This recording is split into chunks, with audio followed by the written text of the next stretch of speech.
Hola, ¿qué tal? El día de hoy, para la actividad 8 de la clase de epistemología, les presentaremos una breve introducción sobre las diferentes áreas de la psicología, su objeto de estudio y los campos de desarrollo profesional que ofrecen. Somos un panel de estudiantes de la carrera ejecutiva de psicología de la UVM y en este espacio abordaremos las diferentes ramas de esta disciplina.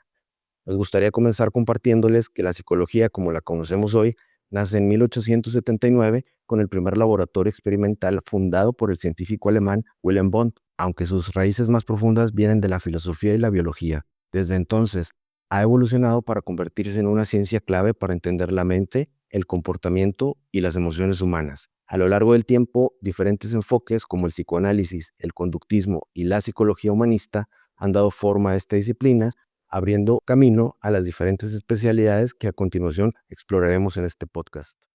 Comenzamos con nuestra compañera Ale, quien nos va a hablar sobre psicología educativa e infantil.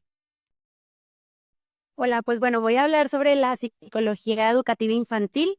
Primero quisiera empezar diciendo cómo se aplica esta psicología, que van muy de la mano.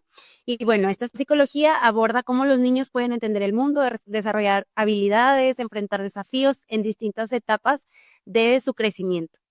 ¿Cómo puede aplicarse? Pues, por ejemplo, en terapia individual. Y en este tipo de terapia, los psicólogos lo que hacen es que usan actividades lúdicas como juegos, dibujar, pintar, para poder comprender los pensamientos y las emociones de los niños. En la educación, pues los psicólogos diseñan estrategias de aprendizaje que pueden adaptar a etapas cognitivas de los niños y asegurándose de que cada niño, según su etapa y su desarrollo, puedan desarrollar esas actividades y que sean desafiantes pero accesibles para todos los niños. También en intervenciones tempranas, y aquí lo que se hace es que se identifican señales de alerta en el desarrollo de los niños para poder implementar programas que potencien sus habilidades cognitivas y sociales y para poder detectar a tiempo si hay alguna condición para poder trabajar sobre eso. Y pues también se puede aplicar en el apoyo a los padres y a los cuidadores de los niños para orientarlos sobre cómo fomentar un desarrollo saludable en su casa. Los objetos de estudio de estas psicologías, pues son los procesos cognitivos, que es cómo los niños pueden pensar, razonar, cómo aprenden, cómo recuerdan. Por ejemplo, el desarrollo del lenguaje y la capacidad que tienen los niños de resolver problemas según su edad. También el desarrollo socioemocional, que es cómo forman relaciones, cómo interactúan con otras personas, cómo regulan sus emociones y cómo construyen poco a poco su identidad. También las etapas del desarrollo, que esto es basado en las teorías de Piaget. Esta identifica las etapas del pensamiento y Erikson también exploró los desafíos emocionales que viven los niños en cada etapa de su crecimiento o desarrollo. Los campos de estudio de esta psicología es la educación y el aprendizaje. Aquí se crean métodos para que los niños aprendan según su capacidad cognitiva, como estrategias basadas en juegos o actividades lúdicas, obviamente siempre siendo conscientes de que cada niño aprende a su ritmo. También la salud mental, aquí hay intervenciones para tratar ansiedad o estrés en niños, también otros trastornos como TDAH, autismo, y estos que normalmente se detectan en la infancia, entonces para ir trabajándolos con ellos. También la socialización, realizando programas que enseñen habilidades para, pues, que aprendan a trabajar en equipo, a resolver conflictos, a compartir entre ellos. Y en la neuropsicología infantil, que aquí se hacen evaluaciones que identifican cómo el cerebro afecta el comportamiento del niño y el aprendizaje de ellos, particularmente en casos pues específicos de algún trastorno o alguna condición de los niños. Y me gustaría cerrar pues dando ejemplos prácticos, como por ejemplo esta psicología puede utilizarse para mejorar el lenguaje o para el manejo de las emociones, el desarrollo social y para apoyar a los padres. Y bueno, pues para concluir, me gustaría decir que entender cómo los niños piensan y sienten no solo nos ayuda a guiarlos y acompañarlos, sino también a construir un mundo en el que cada etapa del desarrollo sea una oportunidad para crecer, aprender y que los niños puedan ser felices. Excelente, Ale. Muchas gracias. Vamos a continuar con nuestro compañero Carlos, quien nos va a hablar de la psicología clínica. Muchísimas gracias, Luis. Pues yo les voy a hablar acerca de la psicología clínica. Primero me gustaría definir qué es la psicología clínica, la cual nos dice que es una disciplina científica y profesional, que es la que se encarga de evaluar, diagnosticar, tratar, investigar y rehabilitar trastornos mentales.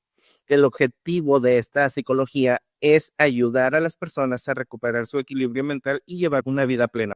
Además, en la psicología clínica trabaja con individuos, parejas, familias y grupos para poder desarrollar estrategias efectivas de tratamiento, tales como terapia cognitivo-conductual, que las siglas son TCC, terapia interpersonal y terapia psicodinámica, entre otras.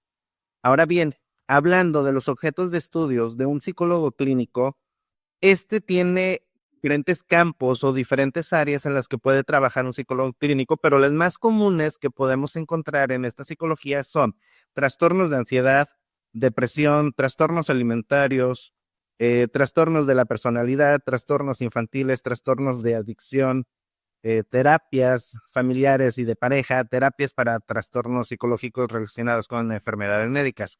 Por ejemplo, haciendo una definición de las más comunes que nos podemos topar, son hablando de trastornos de ansiedad, las personas o los psicólogos clínicos que están especializados en esos campos trabajan con pacientes que llegan a sufrir de trastornos como el de pánico, trastorno obsesivo compulsivo y la fobia social. Y hablando, por ejemplo, de la depresión, los psicólogos clínicos pues trabajan con pacientes que sufren de trastornos depresivos, incluyendo la depresión mayor y la distimia. Ahora bien, en cuanto a lo que viene siendo trastornos de adicción, estos trabajan con pacientes que sufren de adicciones a sustancias como el alcohol y las drogas, así como de adicciones comportamentales como el juego patológico, y esos son algunas por mencionar.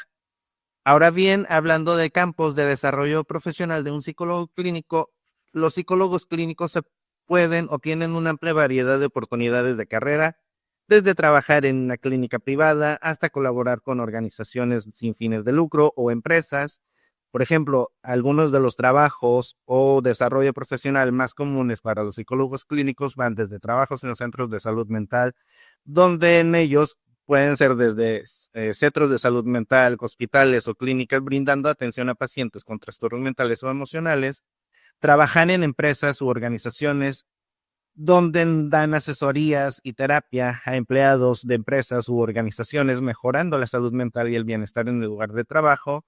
Trabajo en instituciones educativas, tales como escuelas, universidades, donde brindan una atención a estudiantes o docentes, consultoría independiente, que estos pueden tener lo que viene siendo una atención a pacientes individuales y ofreciendo servicios de asesoramiento y terapias. Y por último, a lo mejor también pueden llegar a trabajar en la parte de investigación y docencia, donde pueden participar activamente en investigaciones y proyectos en el campo de la psicología clínica o impartir clases y capacitaciones en universidades educativas. Ahora bien, todo esto se puede hacer a través de realización de pruebas psicológicas, observación conductual y entrevistas clínicas, tratar de entender al paciente en el tiempo adecuado para evitar problemas graves, asesorar, intervenir en crisis, rehabilitar y provisionar post-tratamiento psicoterapéutico, investigar sobre las diferencias de trastornos mentales.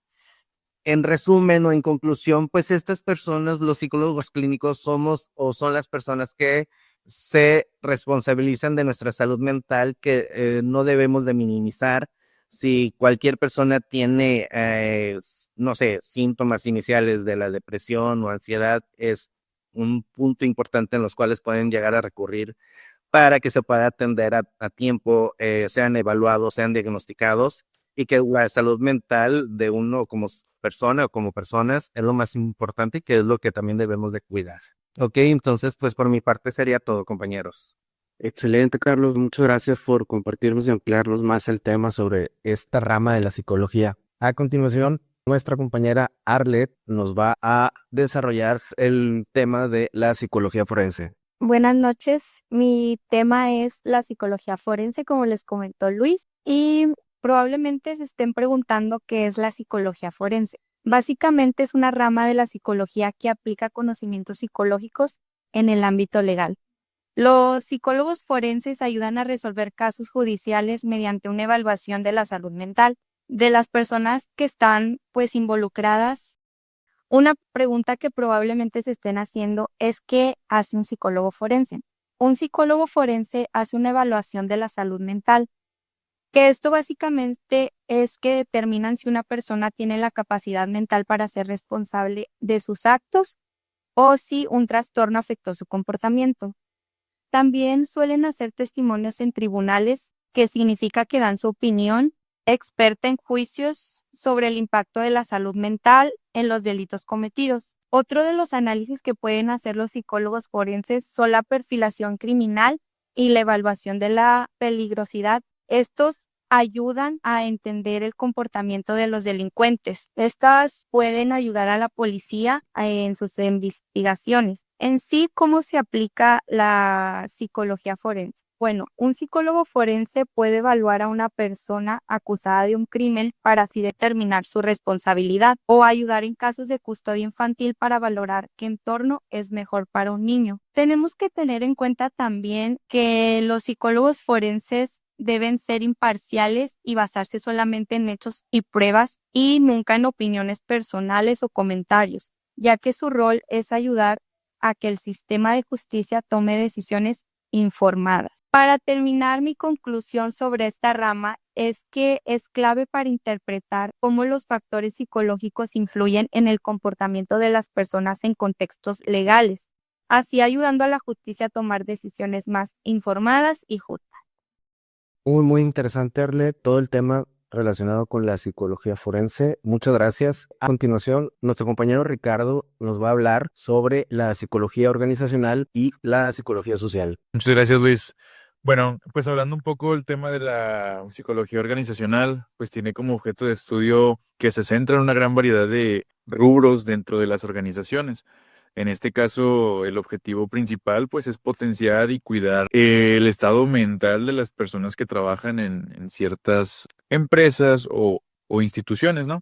En este caso tenemos como ejemplo la norma 035, que habla principalmente sobre esto, ¿no? La norma 035 se centra en los factores de riesgo psicosocial en el trabajo y pues el objetivo principal de pues es identificar, analizar y prevenir cualquier riesgo psicosocial, obviamente para promover un entorno organizacional favorable. Además, la psicología organizacional tiene diferentes campos de desarrollo. Tenemos lo que viene siendo recursos humanos, el desarrollo y capacitación, salud ocupacional, gestión de talento y pues bueno, todo esto orientado en el tema del capital humano, viendo un poco el tema, como mencionaba en la norma 035, los factores de riesgo psicosocial en el trabajo. Otra rama importante de la psicología, pues vemos que es la psicología social.